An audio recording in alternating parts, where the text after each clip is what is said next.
Twilight Sparkle, Ace Attorney, The Royal Turnabout. Written by AnimeGX43. Chapter 16. Day 3. Trial. The Rebuttal.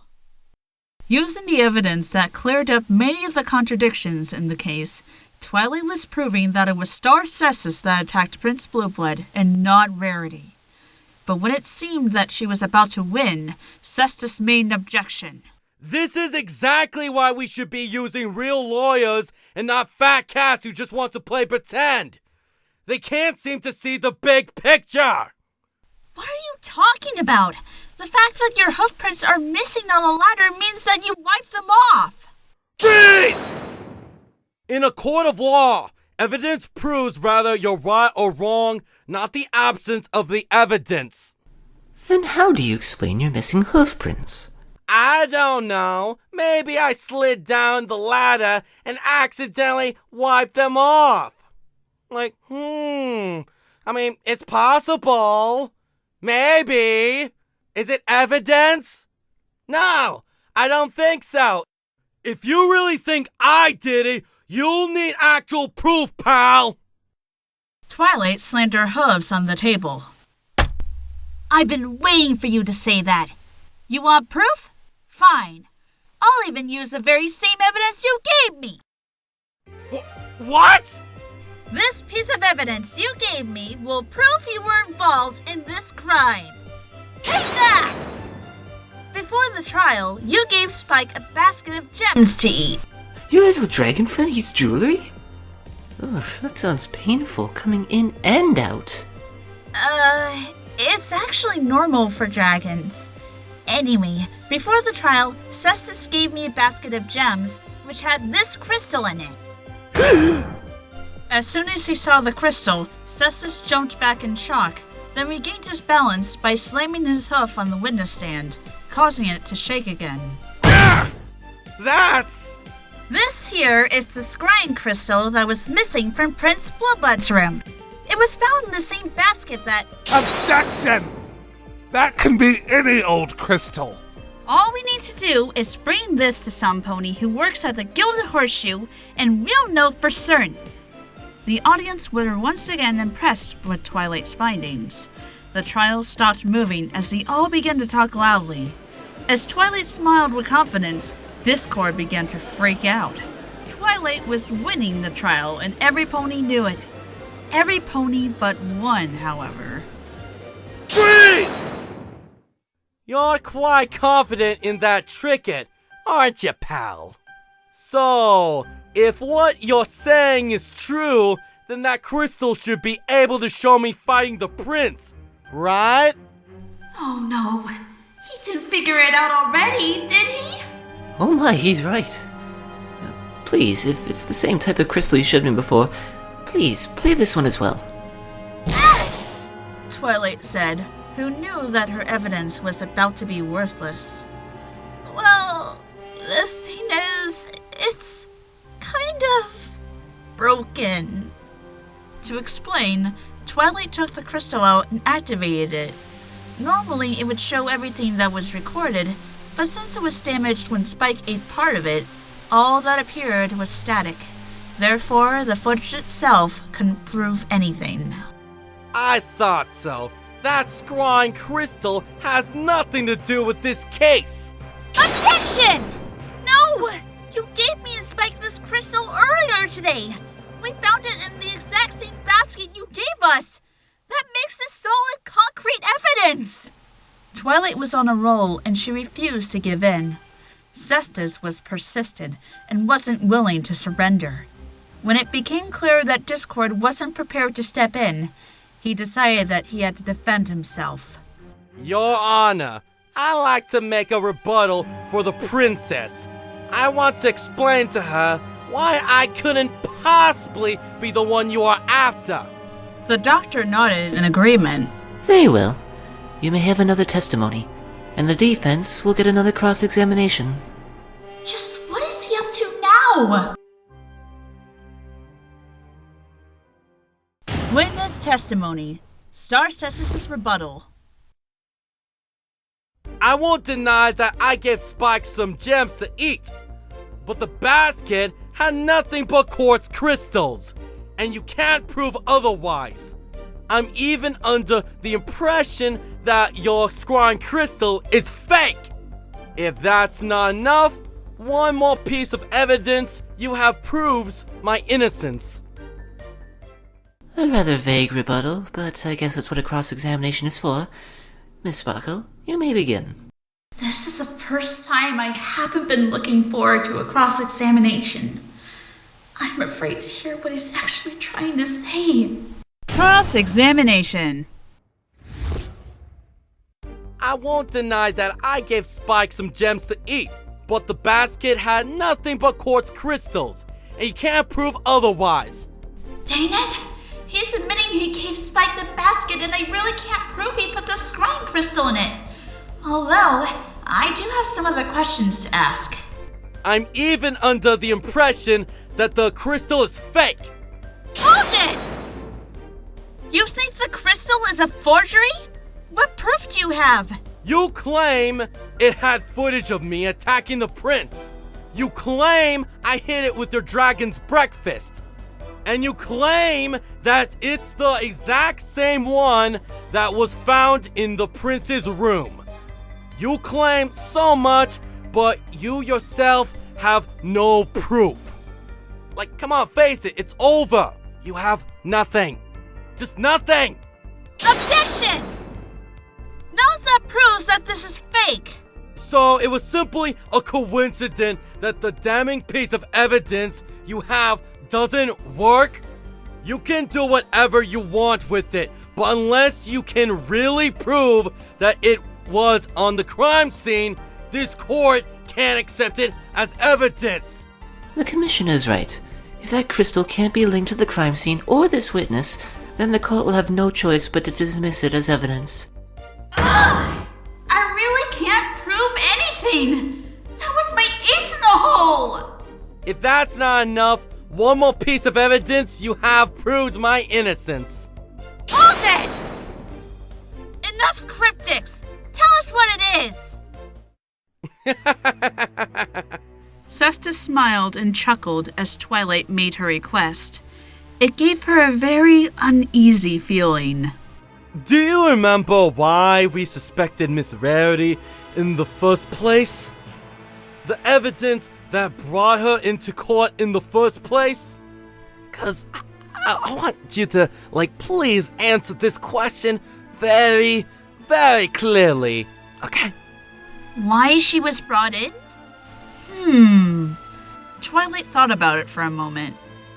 Oh, right! The gold bar used as the weapon. Very good. Now please, take a look at the forensics reports. What did it say about the gold? Using her magic to get her copy of the report out, she gave what was on the report a careful read. It had Rarity's hoofprints and magic residue. What? What's the problem? It's not obvious. I had nothing to do with the weapon. Miss Fat Cat even confirmed where the weapon was before the crime. I couldn't touch it until after the crime. And it was my forensic officers who handled it. After the crime, it's impossible for me to do it, pal. Well, to be fair, there could have been another weapon. Freeze! Don't be stupid. We checked that entire room as well as every other symmetrical room on the hotel floor. There was nothing in the room with the weight and mass that could have caused such damage to the prince's precious little head. I suppose the mini fridge that was in the room could have worked, but there was no sign of it being moved. So in other words, the only object in the room that could have been used as the weapon was the gold bar the defendant brought. No! Twilight was in a state of disbelief. It took her a moment to take in everything that Cestus said, and when she did, she didn't take it well. No way! The audience went crazy. Every pony in the court had started to believe that Cestus really was the culprit, but with his line of logic and evidence, it seemed that Twilight was wrong the whole time. Got to think! Then, after getting an idea, she slammed her hooves on the table. Maybe you brought in a completely different weapon when you committed the crime! Freeze! So you're saying that I, an earth pony, carried some heavy blunt instrument up a ladder, broke the window, got in and out? Cestus said, but as he explained himself, he started to stutter with a nonsensical idea. That's just impossible! I agree. I remember I used to have trouble carrying smaller objects in my hooves. I suppose it would be easy for a window cleaner to carry up a squeegee with one hoof, but something heavy like the gold bar would be far too awkward. You see? Only a unicorn or a Pegasus could have brought a weapon in with the ladder. Having heard enough, the doctor decided to slam his gavel down to put an end to the cross-examination. Cestus made a good argument, and Twilight was unable to counter it. I think I've heard enough. I'd now like to share my opinion on this case, as our last witness recalled seeing a red and white pony at 2:05, and the defense has even proven it as a possibility. However, since there's no actual concrete evidence, and the fact that the weapon used was never touched by this witness, this court will have no choice but to dismiss that theory. No! This can't be happening! Please tell me this is a dream. Please tell me it's not real. Your Honor, is there something I can do? I'm sorry, Miss Sparkle, but this witness ended up being innocent. But since he did end up being rightfully suspicious, I won't hold you in contempt like I originally planned.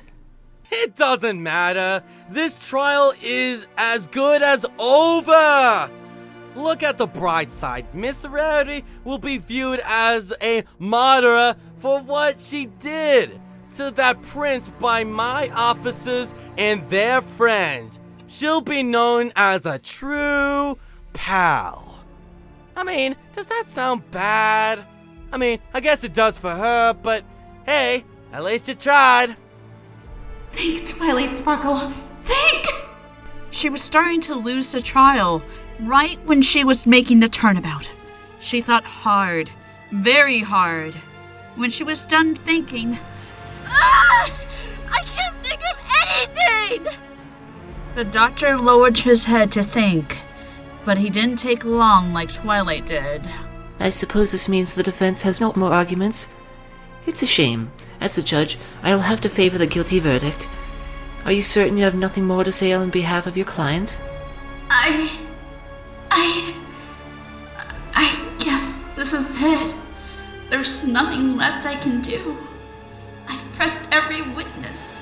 I showed all my evidence. I even did things lawyers probably shouldn't have done. I've done everything I could. Twilight felt nothing but misery from her failure. Her sense of failure allowed her to hear exactly what was being said from her friends' hearts. Twilight, darling, it's too early to quit. I'm sorry, Rarity. I shouldn't have made myself your defense. I didn't stand a chance. Come on, Twilight! I got all this confetti ready for when you win! You cheer for the wrong pony, Pinky. I'm afraid we won't be having a victory party after all. Please, Twilight! We will never see Rarity again if you don't do something now! I'm sorry, Spike. I'm sorry, Pinky. And I'm sorry, Rarity. I failed you all. That was that. She could hear the voices of those three and the rest of her friends, but Twilight still felt defeated. She had finally lost her will to fight on. Objection! No pony expected it. Out of any pony in the entire court, and of all times, Discord had raised an objection. He didn't look the least bit happy as he stared at Twilight. I'm surprised, Twilight Sparkle. Your friend's plot is about to get roasted by the sun, and you're not doing anything? Is the prosecution giving the defense advice? Freeze! Quiet, Discord! You're about to win this trial! Oh, be quiet, Red. Some friend you are, Twilight. Or was there a friendship lesson of yours that made it okay to give up on your friends? Is Discord actually trying to help me? It must be some kind of trick. Although, he does have a point. My friends have not just been relying on me. They've also been motivating me this whole time. They've been confident that I could do this. And they even made me confident in myself. So why the heck am I giving up now? As Twilight's will to fight on began to return, she stood up with confidence, took a deep breath, and slammed her hose on her table. Your Honor, I'm not ready to give up yet. I still hold my claim that my client is innocent. The audience began talking as Twilight's confidence returned.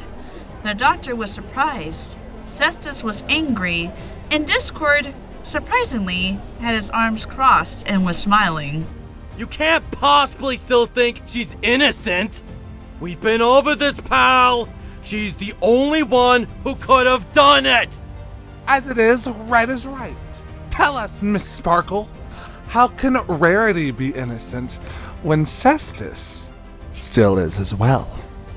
Way to flip-flop, Discord. But he's right. The reason Rarity is seen as guilty is because it's impossible for any pony else to do it.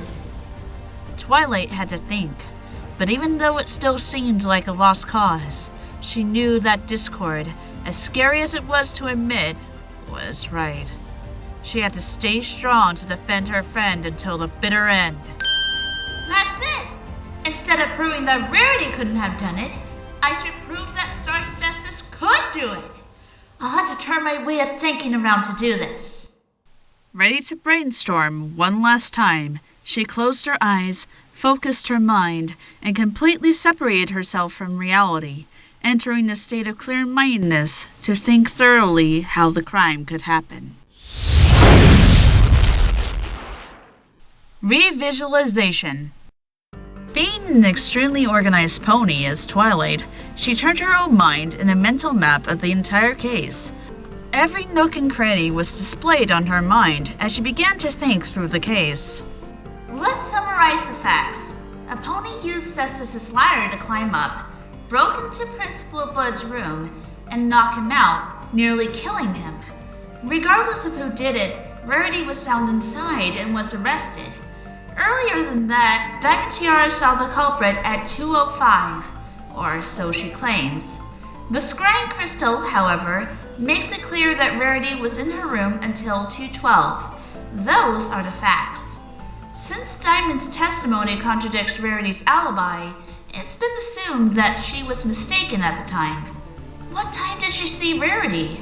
After asking herself the question, she felt her brain was working as the answer popped into her head. She saw the crime at 2:05. There's no reason for Diamond Tiara to be wrong about the time, so the crime did happen earlier than we all thought. This means the pony who was climbing the ladder at the time was...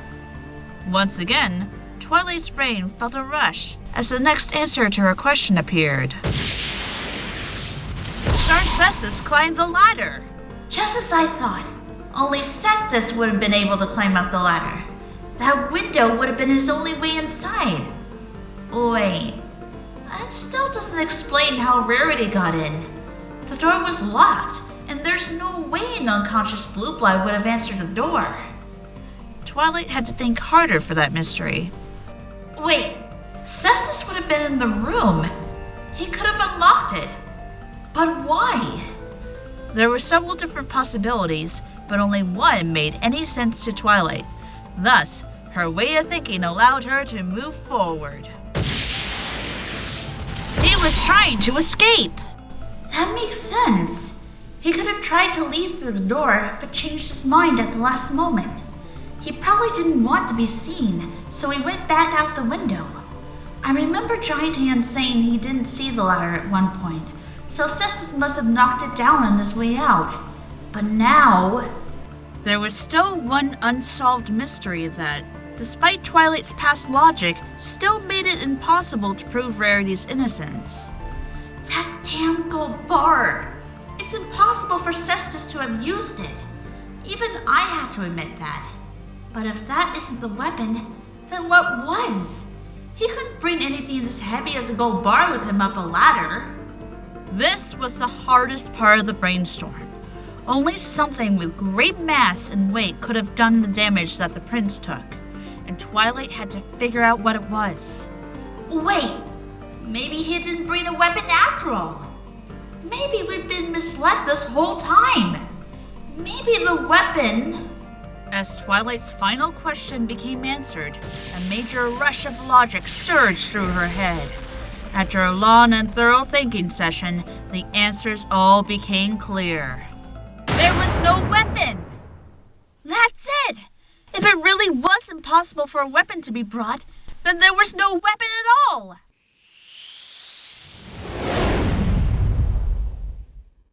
Having the entire mystery solved, Twilight returned to reality, ready to share her discovery to the world. It was time for another turnabout, and nothing would knock her down again. The defense still accuses Star Cestus as the true culprit! That's ridiculous! We've just gone over that I can't possibly be the one responsible for this. That's only because your hoof prints aren't found on the gold bar, nor could you have your hoofs on it at any point. But what if, hypothetically, the gold bar in question wasn't actually used? I beg your pardon?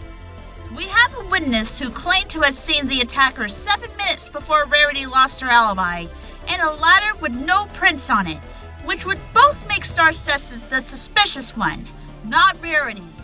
So what if it turned out that the gold bar that said otherwise wasn't used to beat the prince after all? If that's the case, then the defendant would be found innocent. Freeze! Are you forgetting that it was the weapon, pal? Objection! Another possibility was that it wasn't the weapon. I even have a witness who will be willing to testify to come in and state the purpose of the gold was to bribe the prince to go against Proposition G3. Wait, you mean Fancy Pants? Who was with Rarity? That fat cat was actually fighting G3? Ugh. It doesn't change a thing. That gold was the only thing that could try to kill the prince. Twilight shook her head in disagreement. No, you are more than capable of doing it without the gold bar. In fact, I think you can even commit the crime without a weapon at all. If the defense can really prove that it's possible for the commissioner to commit the crime without a weapon, that would solidify her previous findings. But can she really prove it? Yes, I can, Your Honor. My final piece of evidence proves he provided a strong enough blow unarmed. Take that! With her magic, Twilight showed the court her last piece of evidence, Star Cestus's punching bag. Hey! Is that my punching bag? You're the one who stole it? I prefer to use the word confiscate. Anyway, this bag will be what uncovers the truth. Please, explain. You see, Star Cestus is a highly competent boxer, even though he doesn't look it. The other day, Cestus was playing with this punching bag, which I guess has a punch-triggered voice box. I noticed the harder he punched, the higher the number. Oh, what was that high score of his again? I remember! It was 18 points! Thanks, Spike. I guess 18 points is very high. So all we need to do is measure how strong you need to be to score 18 points. And we'll know if Cestus is strong enough to punch out Blueblood. You can't prove... Discord, help! I'm sorry, Red. You have to come clean. it won't be hard to determine how sensitive that bag is. I recall it being a branded item. So, if you don't tell us what it is, I'm afraid we could just investigate it further, just a little more further, for about one more day. Twilight nodded in agreement. Discord is right. All we need to know is to learn what 18 points equals to, and we'll know if you're strong enough to commit the crime. That's Boulder Dash, pal! There's no solid evidence to prove I did it! Okay? I don't think you're understanding how this whole evidence work, okay? And right now, I don't see it. Where does it say my name? Come on, tell me. Tell all of us right now, how does it point to me? True, but I've proven that it's impossible for Rarity to commit the crime without the gold bar, which couldn't have happened between 2:05 and 2:12. Twilight then raised and swung her hoof forward to Cestus to state her conclusion. Commissioner Star Cestus, you're the only one who's capable to attack Prince Blueblood! The court quickly went silent. Everything that made the trial so interesting spun around completely. It looked that only Rarity was able to commit the crime and impossible for Cestus, but thanks to Twilight's reasoning, it became the exact opposite. As it became obvious that Cestus was strong enough to attack the prince without the weapon, he became the new prime suspect of the entire case. His hooves were pressed on the witness stand with great tension as he planned his next words. 100 PSI. 1 point on my punching bag equals 100 PSI. PSI? Pounds per square inch? That's unrealistic. A punch to the head? Why, Prince Blueblood would be lucky that he's still alive. Lucky? The prince? Lucky? Cestus said as he began to breathe heavily and his muscles began to bulge, giving him a noticeably larger appearance. Why should a lazy, useless fat cat like him be lucky? Where a pony like me had to sacrifice their dreams just to get by? Cestus's body began to shake as anger began to take over. The breath he took caused his muscles to grow bigger and bigger as his anger and body reached their climax. Blueblood! Blueblood! Then, after finally reaching the limits of his restraints, Blueblood!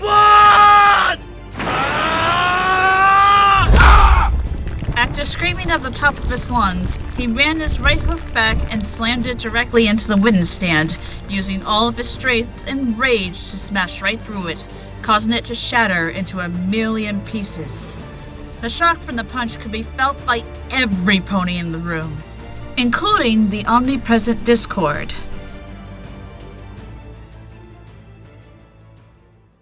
The powerful punch scared a lot of ponies, causing them to turn their heads from horror.